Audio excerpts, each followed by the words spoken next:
Voici la correction de l'exercice numéro 46, page 38, qui va être l'occasion de travailler sur le choix de la technique de factorisation entre les deux techniques dont on dispose, une factorisation par reconnaissance de facteurs communs, technique qu'on a travaillée à partir de la 5e, et factorisation par reconnaissance d'identité remarquable qu'on travaille à partir de la 3e. Alors mon choix va être de commencer par essayer une factorisation par reconnaissance de facteurs communs. Et pour ça, je vais identifier les termes de chacune des sommes, puisque toutes les expressions proposées a priori sont des sommes, puisqu'on me demande de les factoriser. Donc je vais reconnaître leurs termes et décomposer leurs termes sous forme de produits dans le but de faire apparaître des facteurs communs. Alors pour les nombres entiers, je vais essayer, je vais pas essayer, je vais réussir à le faire. Je vais décomposer sous forme de produit de nombres premiers, donc 36. Je l'écris 2 fois 3 fois 2 fois 3 parce que c'était 6 fois 6. Et 25, je vais l'écrire 5 fois 5. Pour les puissances de lettres, je les réécrirai comme produit de ces lettres, donc ici x fois x. Voilà, et ce travail, je l'ai fait pour rien, parce que dans mes deux produits, ici et là, eh bien il n'y a pas de facteur commun. Dans le premier produit, il n'y a que des 2 et des 3. Dans le deuxième produit, il n'y a que des 5 et des x. Donc cette technique ne fonctionne pas. Dommage. Alors on change notre fusil d'épaule et on essaye de reconnaître une identité remarquable.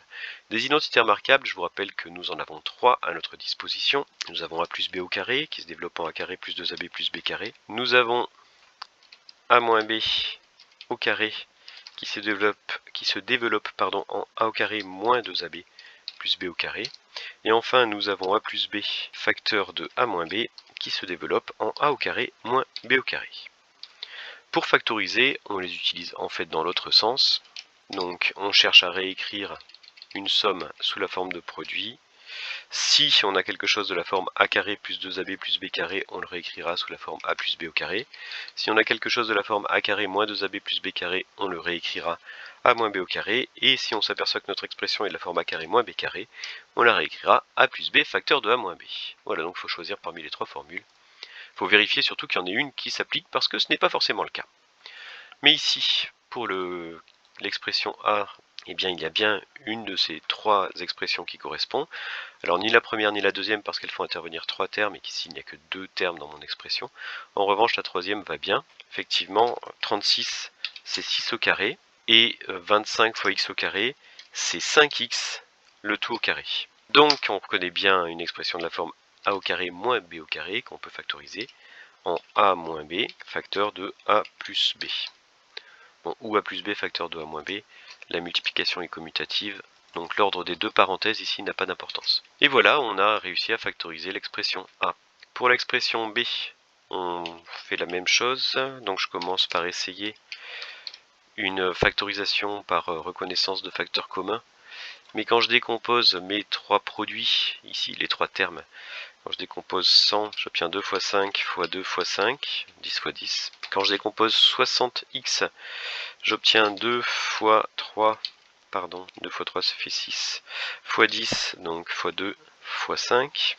Et quand je décompose 9x au carré, j'obtiens 3 fois 3 fois x. Autrement dit, il n'y a pas de facteur commun à mes trois termes. Alors il y a bien le 2 et le 5 qui sont communs entre le premier et le deuxième, mais ni 2 ni 5 n'apparaît dans le troisième.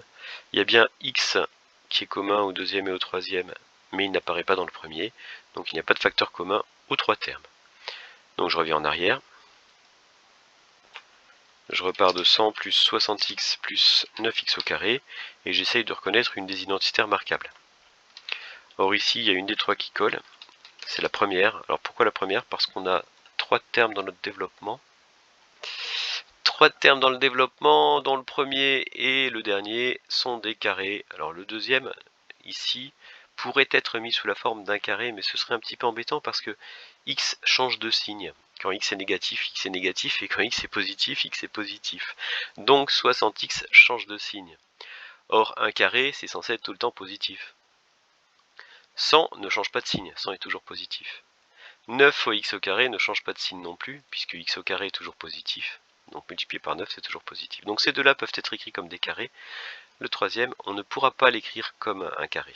Pas pour toutes les valeurs de x en tout cas. Donc le premier, eh bien c'est 10 au carré.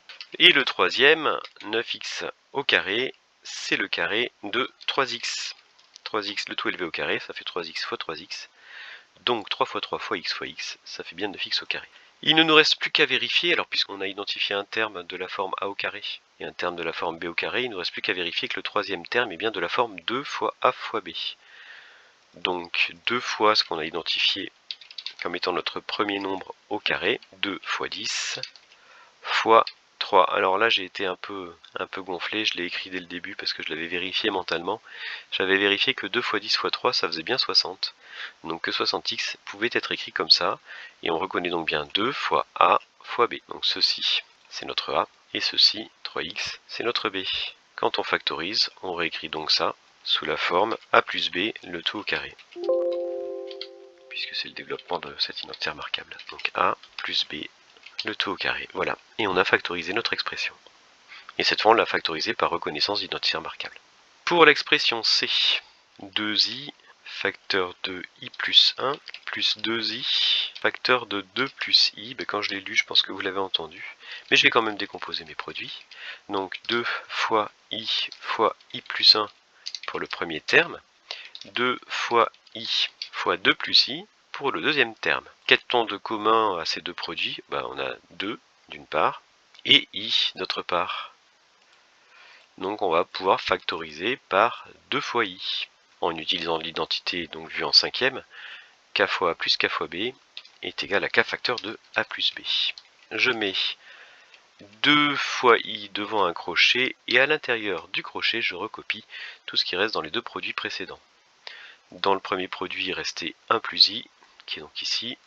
Entre les deux produits, le signe plus.